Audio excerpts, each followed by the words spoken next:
You are all over the news. Pwede na po kayong tumakbong senador.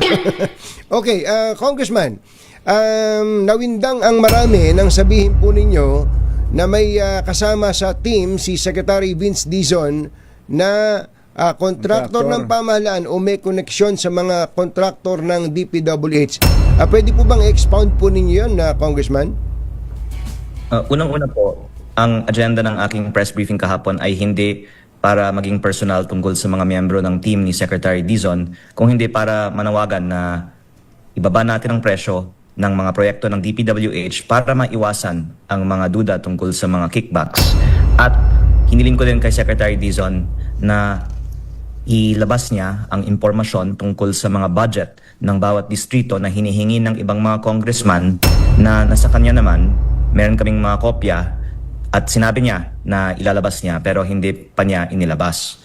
Kung meron pong mga interviews ang media sa kanya ngayong araw, sana pwedeng i-request sa kanya na ngayong araw ilabas na niya ang available na impormasyon tungkol sa budget. Ngunit ang focus ng ibang mga media ngayon ay sino yung mga miyembro ng team ni Secretary Dizon na may mga aligasyon na ay may maybe potential issues related to procurement para sa DPWH. Dahil siya po ang nagtanong, pwede ko pong isagot.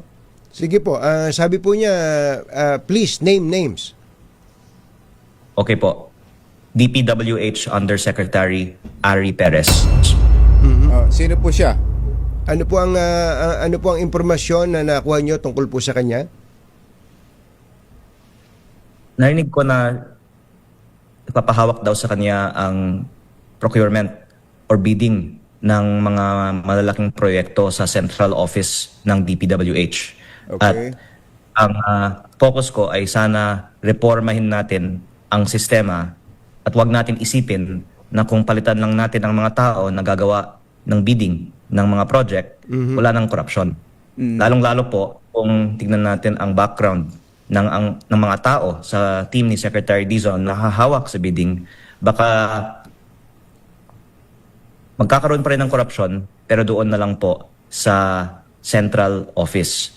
At hindi ko naman po sinasabi na magkakaroon ng bigayan ng kickback sa itong individual o yang individual. Pero mahirap po talaga kasing iwasan ng korupsyon sa DPWH.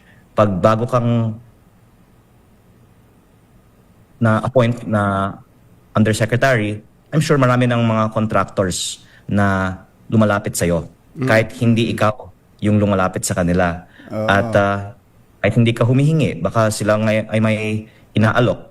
At ang isa din sa mga hiniling ko kay Secretary Dizon ay sa lahat ng mga members ng kanyang team, i-disclose nila sino ang mga contractors na nakausap nila mula sa simula ng kanilang termino. O kung maaari po, yung mga iba din mga kilala nila para kung makinabang sila sa DPWH sa mga susunod na panahon, malalaman natin na may connection pala ang mga opisyal ng DPWH sa mga kontratistang ito.